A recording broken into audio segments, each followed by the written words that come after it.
নমস্কার। আজকে একটা বিশেষ কারণে এই সাংবাদিক সম্মেলনটা করতে বাধ্য হয়েছি। আপনাদের পক্ষে সকাল 10টায় আসা মুশকিল সাংবাদিকদের, তবু আপনারা এসছেন, আপনাদের সবাইকে আমি ধন্যবাদ জানাচ্ছি। কারণটা হলো এই নির্বাচন, তাও লোকসভা নির্বাচন, অর্থাৎ আমাদের দেশের সর্বোচ্চ সাংবিধানিক প্রতিষ্ঠান বা আইনসভা নির্বাচন। সেই নির্বাচনে প্রতিদ্বন্দ্বী দলগুলোর মধ্যে উচ্চ রাজনৈতিক বিতর্ক হবে, কর্মসূচির ব্যাখ্যা হবে এবং দলগুলোর মধ্যে তাদের অতীতের কার্যকলাপ সম্পর্কে সেখানে প্রতিদ্বন্দ্বী দল তাদের সফলতা ব্যর্থতা এগুলি তুলে ধরবেন এবং অবশ্যই এটা হওয়া দরকার সত্য এবং বাস্তবতার উপরে ভিত্তি করে। কোনো অসত্য, মন গড়া এবং যে ব্যক্তি বা যে দল তারা এই জাতীয় সাংবাদিক সম্মেলন বা বক্তব্য রাখেন, সেই ক্ষেত্রেতে সেরকমই যাদের এই রাজনৈতিক, অর্থনৈতিক বা বিভিন্ন ক্ষেত্রেতে সে অভিজ্ঞতা আছে এবং একজন ব্যক্তি হিসাবে বা দল হিসাবেও সেরকম শালীনতা, সেরকম যে মার্জিত, তার সাথে গরিমা, এগুলি রাজনীতিতে থাকতে হয়। এই জন্যই এটাকে রাজনীতি বলা হয়। কিন্তু দুর্ভাগ্যের সাথে দেখা যাচ্ছে আমাদের দেশে এবং রাজ্যে বর্তমান শাসক দল ভারতীয় জনতা পার্টি, তাদের অভিধানে এই গরিমা, সততা, শালীনতা এগুলি বোধহয় তারা সব বিসর্জন দিতে চাইছেন। নির্বাচন মানে হলো যে কোনোভাবেই ভোট হরণ করা, যে কোনোভাবেই জনগণকে বিভ্রান্ত করে ভোট নেওয়ার কৌশল তৈরি করে ভোটে যাতা, এটাই তাদের রাজনৈতিক সংস্কৃতি। যেমন আমাদের মাননীয় প্রধানমন্ত্রী বলছেন প্রতি 2 দিনে দেশে একটা এইমস তৈরি হচ্ছে, 3 দিনে IIM তৈরি হচ্ছে, 4 দিনে IIT তৈরি হচ্ছে। এইভাবেই তিনি খুব কদাচিৎ সংবাদ সম্মেলন করেনি না, কোনো যে পছন্দের সংবাদদাতার কাছে বা এরকম সেলিব্রিটির সামনে তিনি রাখেন, যেগুলো যে পত্রপত্রিকায়, সোশ্যাল মিডিয়াতে এসছে। সেই দলেরই একজন কর্তা বা এই রাজ্যের শীর্ষ নেতা আবার এই লোকসভা কেন্দ্রে তাকে তার 4 বছরের মুখ্যমন্ত্রিত্বের কালে আনসেরিমনিয়াসলি কোনো ধরনের আগাম যে সতর্কবাণী বা জনগণের সামনে সেরকম কোনো ধরনের কারণ তুলে না ধরি। আমি কারণ তুলে ধরার কথাটা বলছি কারণেই, কেননা দলের কোনো বড় পদ থেকে সরিয়ে দেওয়া এটা দলের আভ্যন্তরীণ ব্যাপার, কেউ জিজ্ঞেস করে না। কিন্তু কেউ যদি মুখ্যমন্ত্রিত্বের পদ আসীন হন, অলঙ্কৃত করেন, মন্ত্রীর পদ অলঙ্কৃত করেন, সাংসদের পদ অলঙ্কৃত করেন, এটা পাবলিক পোস্ট, সাংবিধানিক একটা আসন, সেখান থেকে কাউকে হটিয়ে দেওয়া এটা যে কোনো দলেরই রাজনৈতিক কর্তব্য, নৈতিকতা। এরকম একজন ব্যক্তি তিনি এখন এই পশ্চিম ত্রিপুরা লোকসভা আসনের প্রার্থী। তিনি গতকাল একটা সাংবাদিক সম্মেলন করেছেন, বা তার একদিন দুদিন আগে থেকেই তার কিছু বক্তব্য আপনাদের মাধ্যমে পত্রপত্রিকাতে আসছে। কি বলছেন? সিপিআইএম একটা দেশদ্রোহী দল, তাদের এই দেশে থাকার কোনো নৈতিকতাই নেই। সিপিআইএম একটা ইলেকশন ম্যানিফেস্টো, নির্বাচনী ইস্তেহার প্রকাশ করেছে। তিনি কালকে আমাদের যে ইস্তেহার, 44 পাতার ইস্তেহার ইংরাজিতে, তিনি এটা নেড়ে নেড়ে বলছেন কি করে একটা দল এই ইস্তেহার প্রকাশ করতে পারে, তাদের তো রাজনৈতিক দলের স্বীকৃতি বাতিল করে দেওয়া উচিত। এবং এই ইস্তেহারে নাকি যে দেশের কথা, দেশের জনগণের কথা, এগুলি কিছু লেখা নেই, শুধু পাকিস্তান এবং চীনের কথা লেখা আছে। এবং তার মধ্যে তিনি একটা পৃষ্ঠা, তার মধ্যে এটা উল্লেখ করে বলছেন যে পৃষ্ঠাতে আমরা আমাদের শুধু দেশের না, আমাদের এই উপমহাদেশের তার যে মানে সিকিউরিটি, ন্যাশনাল সিকিউরিটি এবং আঞ্চলিক সিকিউরিটির কথা বলেছি আমরা, এগুলি নিয়ে তিনি মন্তব্য করছেন। কি মন্তব্য করছেন? যে সিপিআইএম একতরফা আমাদের দেশের সমস্ত পারমাণবিক শক্তি ধ্বংস করে দিতে চায়। সিপিআইএম যে আমাদের দেশে মিলিটারি ব্যবস্থা উঠিয়ে দিতে চায়। সিপিআইএম এই দেশের জনগণের নিরাপত্তার চাইতে পাকিস্তান এবং জনগণের এই চীনের নিরাপত্তা সম্পর্কে বেশি বেশি করে তাদের ইস্তেহার লেখা আছে। আমি আপনাদেরকে কপি দিয়েছি, এবং এই কপি শুধু আপনাদের কাছে না, এটা আমাদের এই আজ থেকে দিন 10 আগে আমাদের জেনারেল সেক্রেটারি এবং আরও 3 জন পলিট ব্যুরো মেম্বার দিল্লিতে সাংবাদিক সম্মেলন করে প্রকাশ করেছেন, ইন্টারনেটে, পত্রপত্রিকাতে, সর্বত্র এটা পাবলিক ডোমেইনে আছে। এবং আমাদের এই ইস্তেহার ইতিমধ্যেই দেশের যে শুধু রাজনৈতিক দল যারা তারা করেন না, এই দেশের যারা অর্থনীতিবিদ, এই দেশের এই সামাজিক প্রতিরক্ষা এসব নিয়ে যারা কথাবার্তা বলেন, ইতিমধ্যেই আমাদের এই ইস্তেহার সম্পর্কে ভূয়সী প্রশংসা করেছেন। আমরা সিপিআইএম দল শুধু ভোট গ্রহণ করার লক্ষ্যে কিভাবে লোককে হিপনোটাইজ করতে হবে, আমাদের কোনো দলিলে বা কোনো ইস্তেহারে এইভাবে আমরা করি না। আমরা সামগ্রিকভাবে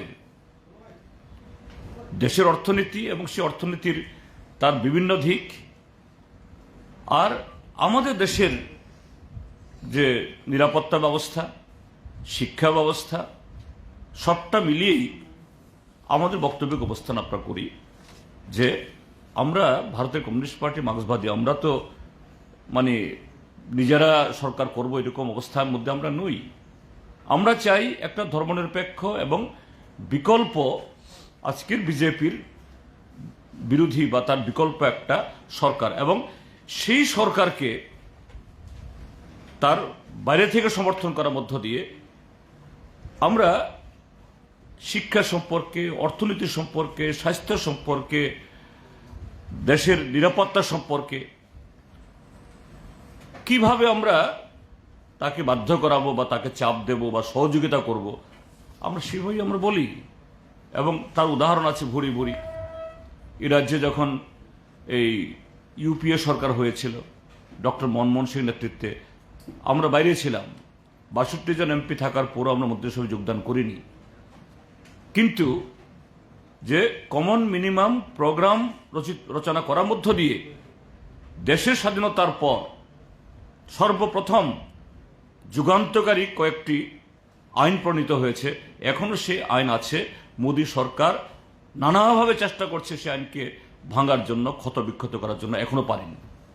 সেগুলা কি? 100 দিনের কাজের গ্যারান্টি, রাইট টু ইনফরমেশন।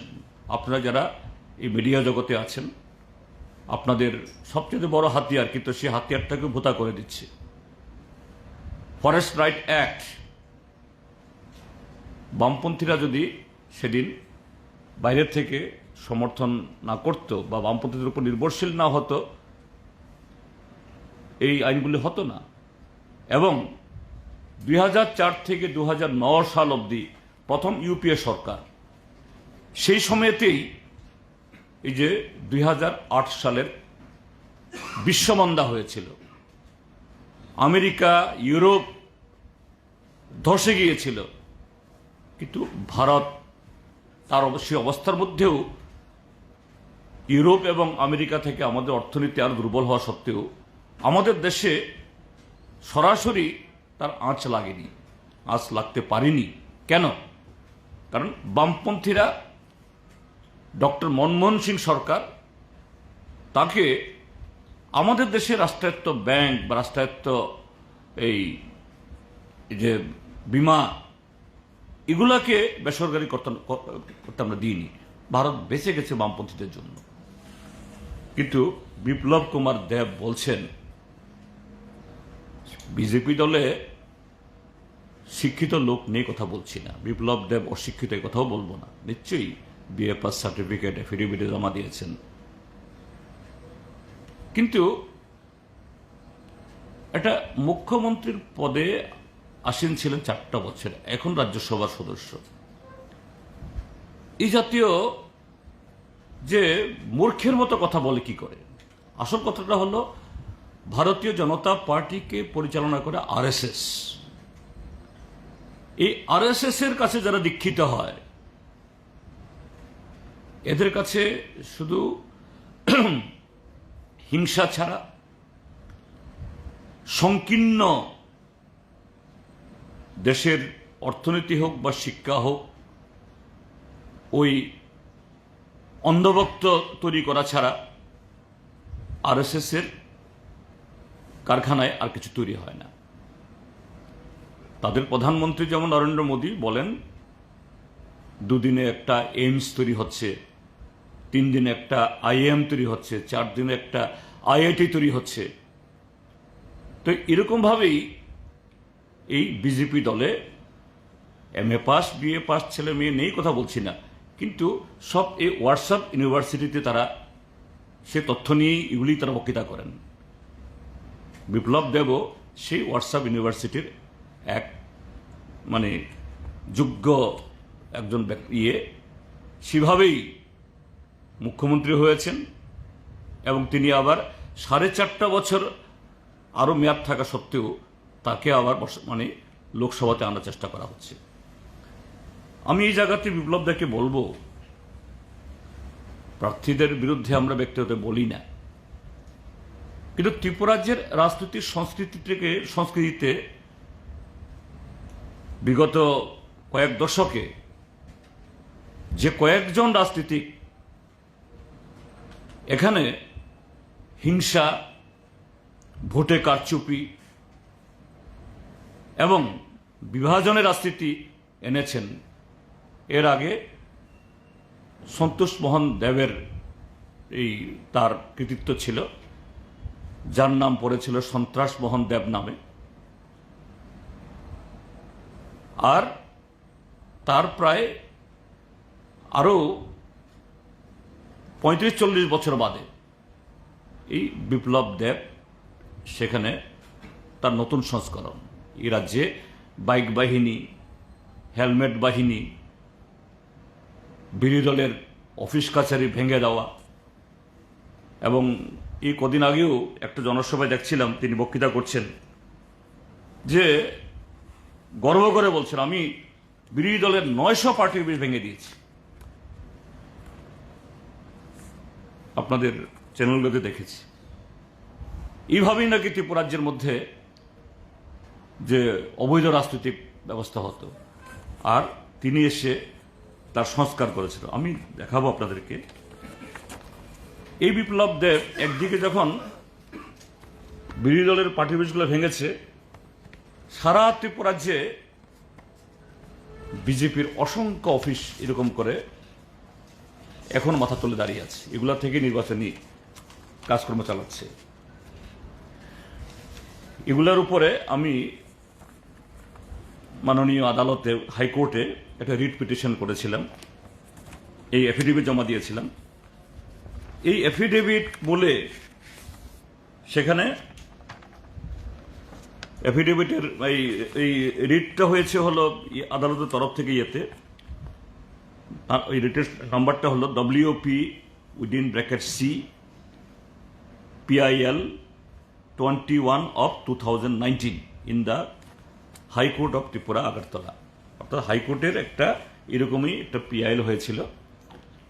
এই PIL ইয়েতে আমি CPIM দলের তরফ থেকে একটা তথ্য জমা দিয়েছিলাম এফিডেভিট করে, যে সারা ত্রিপুরা রাজ্যে ধর্মনগর থেকে সাবরুম অবধি অসংখ্য বিজেপির অফিস এবং তার শাখা সংগঠনগুলো, BMS, তারপরে বিবেকানন্দ, কি জানি বিচার মঞ্চ ইত্যাদি ইত্যাদি, যদি CPIM এবং অন্যান্য দল যারা 40-50 বছর আগে, কংগ্রেস দলও আছে, যেহেতু ত্রিপুরাজ্যের মধ্যে 60% জমি ফরেস্ট এরিয়াতে, তো সেরকমভাবে ত্রিপুরাজ্যে শুধু পার্টি অফিস না, বাজার, হাসপাতাল, অফিস, স্কুল ইত্যাদি বিভিন্ন প্রতিষ্ঠান গড়ে উঠেছে। সেগুলো যদি বেআইনি হয়, সরকার বিরোধী দলের অফিস দেখে দেখে ভেঙে দিয়েছে, তাহলে বর্তমান শাসক দল তাদের অফিস থাকতে পারে কি করে? আমার সেই অ্যাফিডেভিটের পর মাননীয় আদালত সরকার পক্ষকে নির্দেশ দিয়েছে যে সরকার পক্ষও এরকম এই মুহূর্তে কটা অফিস এরকম খাস জায়গা দাঁড়িয়ে আছে। নাম বললে অনেক সময় লাগবে, আপনারা অন্য ওখানে যাবেন, দেখুন এত বড় একটা তালিকা আসছে। বিভিন্ন ডিএমরা আদালতে জমা দিয়েছে, এটা আদালত থেকে কপি এনেছি আমি। সংখ্যা অসংখ্য, এটা নাই কোনো তো এই 4 থেকে 500 সংখ্যা হবে, এবং সবগুলি হলো বিজেপির অফিস। কে দিয়েছেন জমা? ডিএমরা। 8 জন ডিএম এর কাছ থেকে আদালতের কাছে দাখিল করেছে, এগুলি সব বিজেপি অফিস। তো এই হলো বিপ্লব কুমার দেব। তার চোখে আজ থেকে 40, 50, 60 বছর আগে খাস জমিতে বাজার গড়ে উঠেছে, হাসপাতাল গড়ে উঠেছে, স্কুল গড়ে উঠেছে, মন্দির গড়ে উঠেছে, পার্টি অফিসও গড়ে উঠেছে, সব দলের পার্টি, এই না যে শুধু CPIM এর। কিন্তু শুধু CPIM এবং বিজেপি বিরোধী দলের পার্টি অফিস ভেঙে ফেলো, বুলডোজার দিয়ে ভেঙে দেওয়া হলো, আর তার আমলেই করে রয়েছে এই বিপ্লব কুমার দেব। ত্রিপুরাজ্যের রাজনীতিতে এরকম একজন, কি বলে, চেতনার দিক থেকে যে একটা এই সর্বভারতীয় রাজনৈতিক দল, 44 পৃষ্ঠায় আমাদের এই ইস্তেহার, তার ইংরাজিতে একটা শব্দ বুঝেছেন কিনা আমি জানি না, BA পাস হতে পারে, কিন্তু জ্ঞানের পরিধি যে কি এটা তিনি প্রমাণ করে দিয়েছেন এই যে গত কদিনের ইয়েতে। আমি এই জন্য বারবার বলছিলাম যে কেন 4 বছরের মাথাতে বিপ্লব কুমার দেবকে মুখ্যমন্ত্রী পদ থেকে হটানো হয়েছিল। এটা ত্রিপুরাজ্যের ভোটারদের সামনে তুলে ধরা হোক, কেননা তিনি শুধু দলের পদাধিকারী ছিলেন না, এটা হলো আমাদের কোনো বক্তব্য না, তিনি মুখ্যমন্ত্রী পদে ছিলেন। তার অপরাধটা কি ছিল? বিজেপি তার মধ্যে অনৈতিকতা কি দেখেছিল? তিনি বড় বড় কথা বলছেন এইভাবে, তো এটাই হলো আমার মূল বক্তব্য, যে হোয়াটসঅ্যাপ ইউনিভার্সিটির এই সমস্ত এই থেকে তথ্য নিয়ে যারা বলছেন ত্রিপুরাজ্যের মানুষ তাদেরকে প্রত্যাখ্যান করবেন। এইভাবে কমিউনিস্ট পার্টির অফ ইন্ডিয়া মার্কসিস্ট, যার স্বাধীনতার সংগ্রামে এবং স্বাধীনতার পর দেশের সার্বভৌমত্ব ঐক্য সংহতি রক্ষায় যাদের বিশাল ভূমিকা, কত অবদান, কত হাজার মানুষ আমরা রক্ত দিয়েছি, এ সম্পর্কে এই দামোদর বিনায়ক সাভারকারের শিষ্যদের এইভাবে প্রশ্ন তোলা, আঙুল তোলা, এটা সেই নৈতিকতা তাদের নেই। এটা দুর্ভাগ্যজনক। ত্রিপুরাজ্যের মানুষ তার সেই বক্তব্যকে এইভাবেই প্রত্যাখ্যান করবেন আমি আশা করি।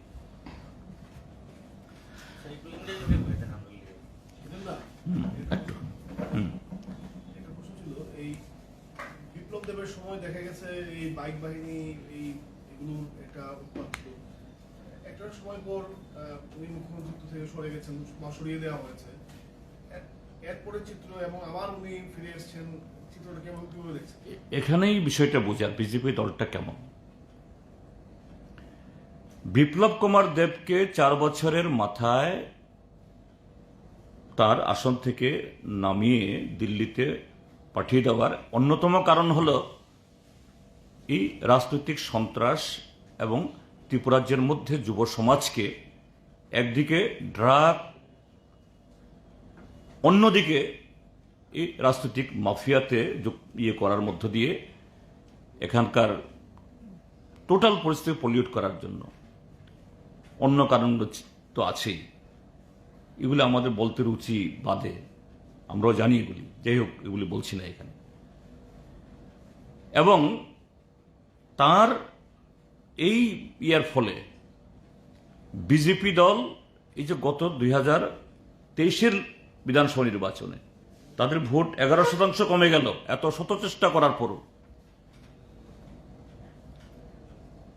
মথা যদি এই বিশ্বাসঘাতকতা না করত, আজকে বিজেপি দল ত্রিপুরাজ্যের মধ্যে প্রায় হারিয়ে যেত। তো এখান থেকে বিজেপি একটু শিক্ষা নিয়েছে, কিন্তু শিক্ষা নিলেও ভালো শিক্ষা গ্রহণ করে দেশকে ভালো পথে পরিচালনা করার এরকম মানসিকতা বিজেপির মধ্যে নেই। এখন দেখল গত 1 বছরের এই শাসনে বিজেপি দল আরো বেশি জনগণের যে অভিশাপ বা জনগণ থেকে বিচ্ছিন্ন হয়েছে, যেটা আমরা এই ভোটের মুহূর্তেও দেখছি বিভিন্ন জায়গাতে, কোথাও পানীয় জল, কোথাও বিদ্যুৎ, কোথাও রাস্তার জন্য মানুষ রাস্তা রোকো করে। কাজে বিজেপি দল দেখল যে না, ওই রাস্তাতেই ওই বাইক বাহিনী এদেরকে যদি আবার একটু কাজে না লাগানো যায়, তাহলে প্রদ্যুৎ মানিক্য কিছু তাদের হাত ধরলেও 2টি লোকসভা কেন্দ্রে তাদের যে অনিশ্চয়তা এর থেকে বেরোতে পারছে না। কাজেই সেই চেষ্টায় সেই বাইক বাহিনীদেরকে আবার পুনর্বার ফিরিয়ে আনা যায় কিনা, তার জন্যই তাকে আবার পুনর্বাসন দিয়েছে, কিন্তু এতে কাজ হবে না। বিজেপির থিঙ্ক ট্যাঙ্ক যারা ভেবেছে এতে কিচ্ছু কাজ হবে না। গতকালই যে রোড শো ছিল ইন্ডিয়া ব্লকের, প্রিয়াঙ্কা গান্ধীর উপস্থিতিতে এই আগরতলা শহর প্রত্যক্ষ করেছেন যে মানুষ এই দম বন্ধকর অবস্থা থেকে বেরিয়ে আসতে চায়। গতকালই এই আগরতলা রাজপথ তা প্রত্যক্ষ করেছে।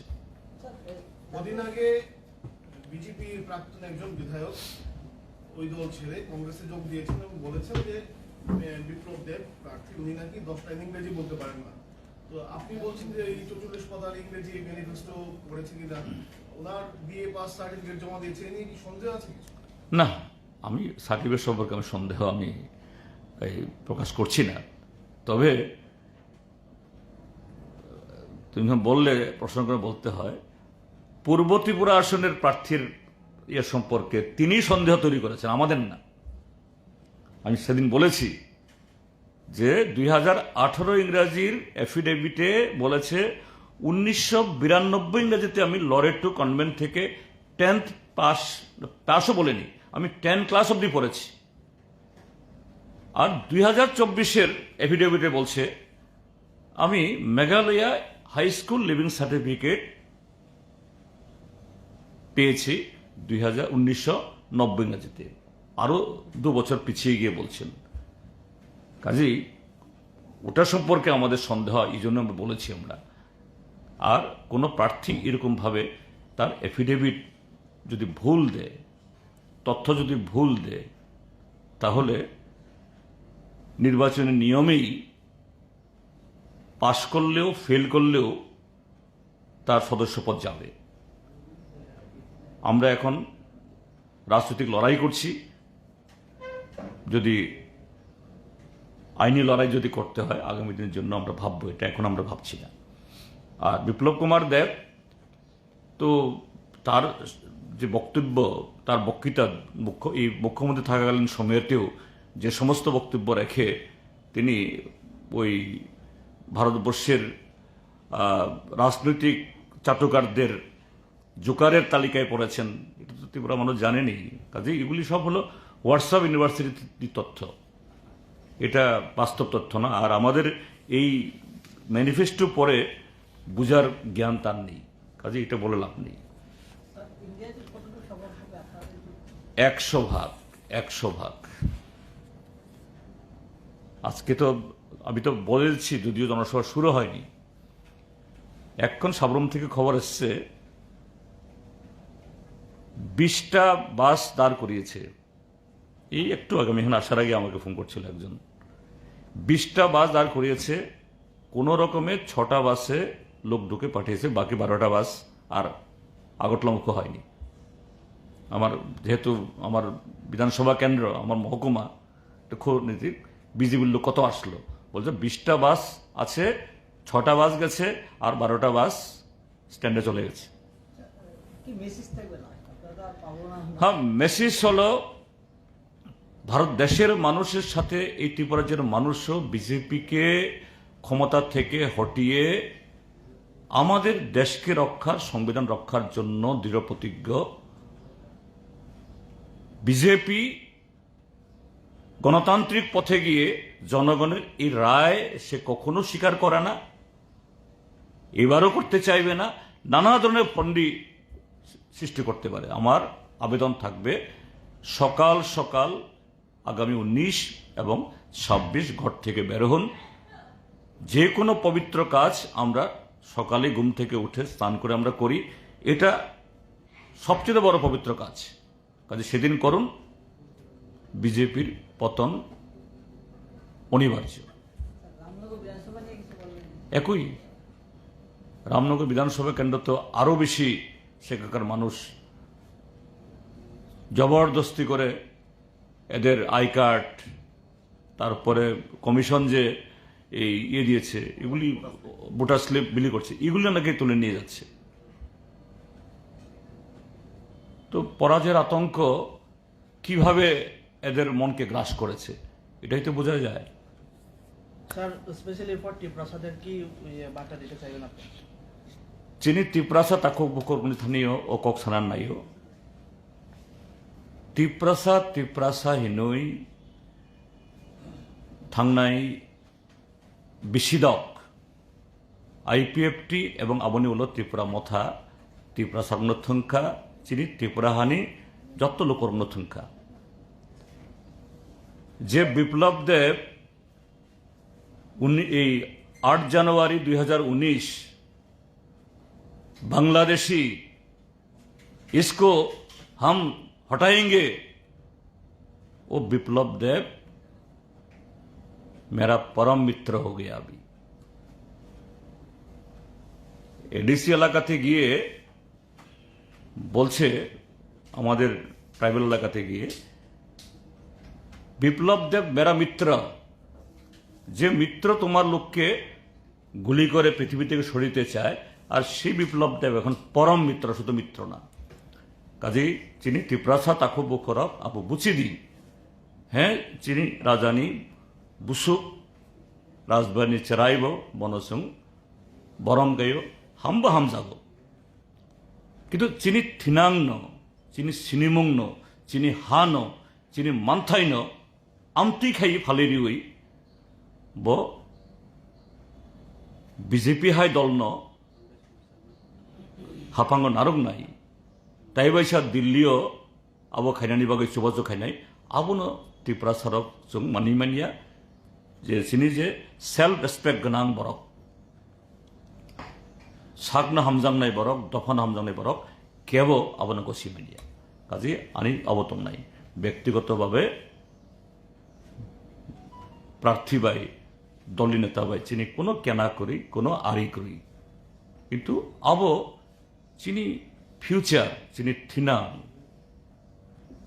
चिनि हानि देशनि आबोनि बागै जों जत्तन गोख्रों खायमा बसानाय স্যার আরেকটা বিষয় লাস্ট টাইম যখন প্রধানমন্ত্রী এসেছিলেন আমাদের ত্রিপুরা রাজ্যে তখন তো ত্রিপুরা মতারা কালো পতাকা দিয়ে বিরোধিতা করেছেন এখন মোস্ট ওয়েলকাম কি বলবেন এই বিষয়ে সেটাই তো বলছি ত্রিপুরা মথাই হোক আর ভারতীয় জনতা পার্টি হোক এরা হলো যে এদের চিন্তা ভাবনা কর্মসূচি স্লোগানের মধ্যে সর্বত্র একটা পরস্পর বিরোধিতা এরা দিনকে রাত বলে রাতকে দিন বলে আমি তো একটু আগে বললাম যে এই বিপ্লব কুমার দেবকে বলছিল ত্রিপ্রাসাদের সবচেয়ে বড় শত্রু আর এখন বলছে সবচেয়ে বড় মিত্র এবং সেদিন কুমারঘাটে কি বলল এখানে একটা বছর আগে কি বলছিল এই যে চললামে দাঁড়িয়ে ये मेरा अंतिम राजनीति का मंच होगा हम राजनीति छोड़ देंगे पॉलिटिक्स में कुछ होता नहीं है ये भारतीय जनता पार्टी त्रिपुरा को कुछ नहीं दिया ये ठकाई पार्टी সেদিন কুমারঘাটে শুনলাম आदरणीय गृह मंत्री जी आप हमको बहुत कुछ दिया है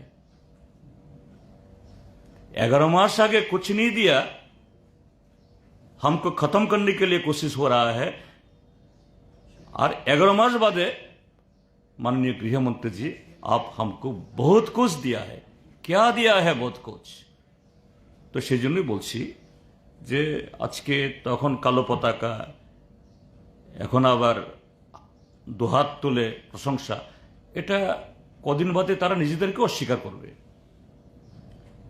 এটাই হয় যারা জনবিচ্ছিন্নতা হলে পরে বা জনবিরোধী মানসিকতায় যারা সব করে শুধু আবেগ নিয়ে রাজনীতি করে তাদের এই পরিণতি হতে বাধ্য এটাই হয়েছিল টিউজেএস এর আইএনপিটির আইপিএফটির এবং শুধু তা নয় যে ওভারগ্রাউন্ড পলিটিক্স না আন্ডারগ্রাউন্ড পলিটিক্স করেও টিএনবি এনএলএফটি টাইগার ফোর্স করে আমাদের বহু ভালো ভালো ছেলেদের মগজ ধুলাই করে এদের জীবন নষ্ট করেছিল এরাও উপলব্ধি করছে আজকে এবং এগুলি একটা সময় সাংঘাতিক খতরনাক ছিল আজকে এগুলি তার দাঁত নখ নেই একটা শক্তি এভাবেই ত্রিপুরা রাজ্যের মানুষের সামনে এদের সম্পর্কে বা এদেরকে আমরা দেখছি এবং তাদের পরিণতিও তাই হবে